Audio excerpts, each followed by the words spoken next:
All right, so let's talk a little bit about subject lines. This is where most gym newsletters kind of lose the battle. You write a great email, and then the subject line is something really vague or it's not a strong hook. And because of that, nobody ends up opening it. Here are 3 rules that will help you make stronger decisions for your subject line. First off, be specific. Specific numbers, specific names, specific dates. These all beat vague phrases that make someone hesitate. And using a member's actual name. So, for example, Mary, your spot is still here. That makes it feel like a real message, not a templated email blast.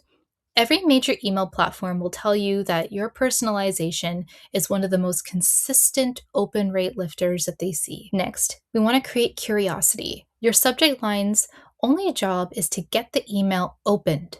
It doesn't have to summarize the email. In fact, summarizing it usually hurts your email. Once someone knows what's inside, there's no reason to open it, right? So a subject line that opens a gap, that makes someone wonder what's inside, that's the one that gets the click. Lastly, keep it short.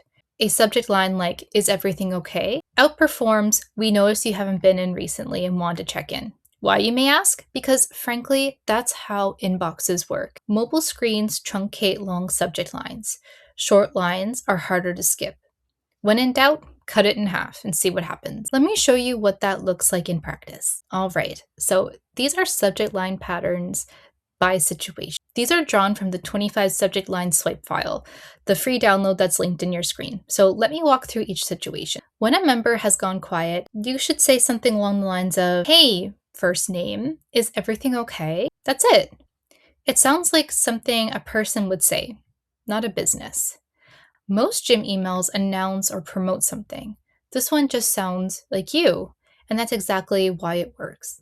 For class and schedule changes, specificity is everything. 3 spots left in Thursday's class is a real reason to act now. One change to the schedule this week.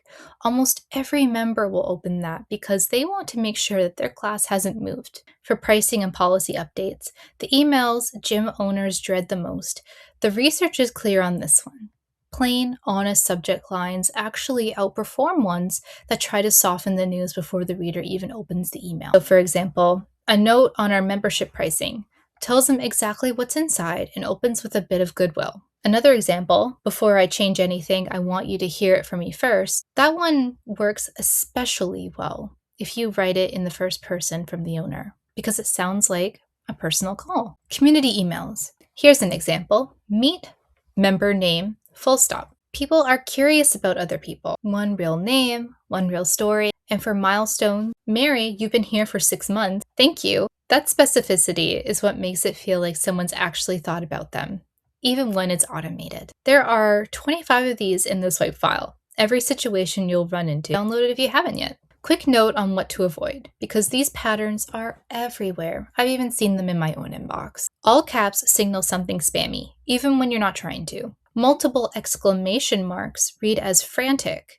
Vague, urgent phrases like "don't miss out" and "last chance" without a specific date or number, they feel super hollow. Members have seen them too many times to believe them at this point, so it's best just to leave them out.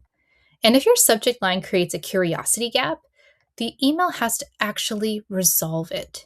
If someone opens expecting one thing and gets something completely different, they'll feel tricked and they'll be less likely to open it the next time. The simplest swap for most of these: be specific. Real date, a real number, a real person's name.